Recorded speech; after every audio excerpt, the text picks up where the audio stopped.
Okay, so we're here back to figure out maintenance, tires, and repair costs. So let's look at maintenance costs. So again, we want to have our answer be an amount of money. We want to know how much it's going to cost, what part of the maintenance cost gets used over this 386 miles. So again, let's start with a dollar amount. Okay, we know that she pays $40 every 3,000 miles. Okay, I want dollars in my answer. I do not want miles in my answer.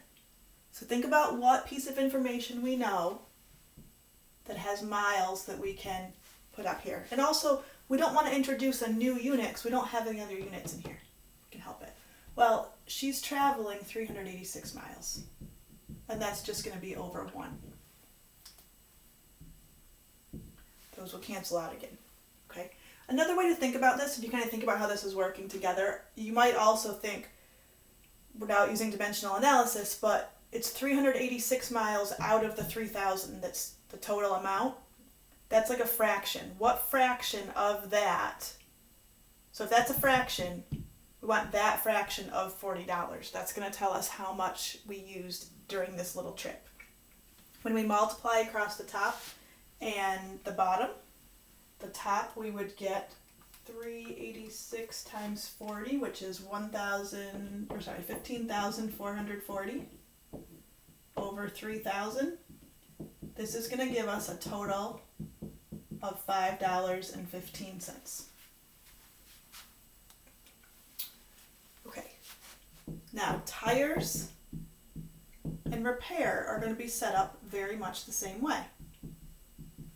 Okay, this is the lesson where I really miss our normal room because all those whiteboards, usually I have this spread all over the room so we can kind of keep looking back and forth.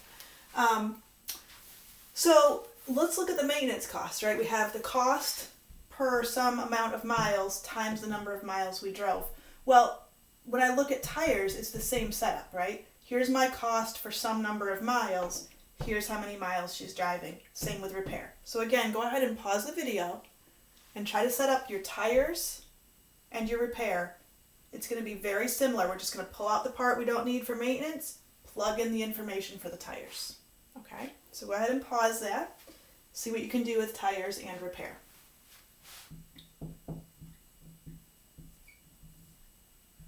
Okay, so hopefully you figured out that for the tires, we plug in this information just like we did there. Again, we want miles to cancel out. We're going to multiply by the amount of her trip. When I multiply across the top, multiply across the bottom, and then divide, I'm going to get $7.10. Right? Tires cost a lot, but you go a whole lot of miles before you need to buy them again.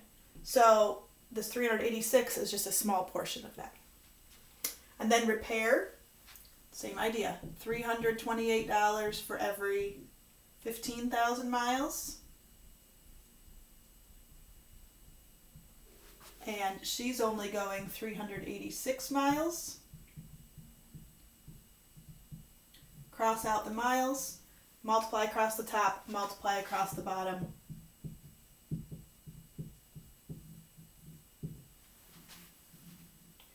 That would be $8.44. Again, small part of this because 300 miles is just such a small part of 15,000. All right, so my maintenance costs would be $5.15. My tires are $7.10.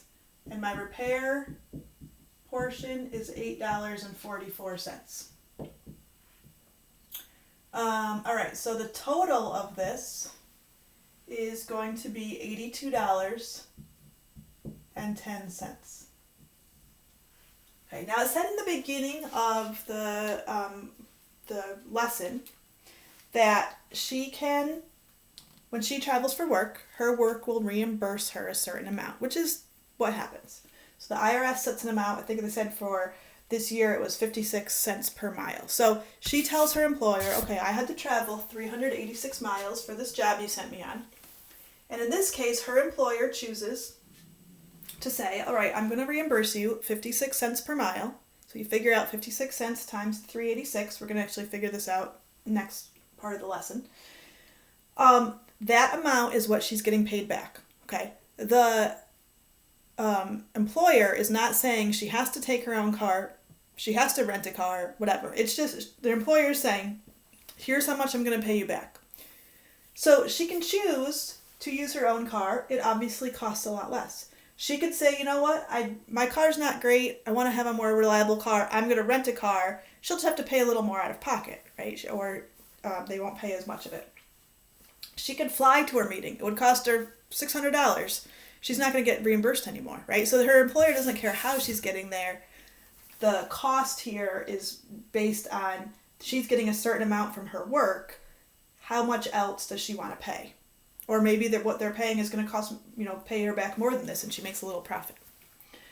So even though the gas was much cheaper for the rental car, the rental fee was high enough that put the rental car higher than her own car overall.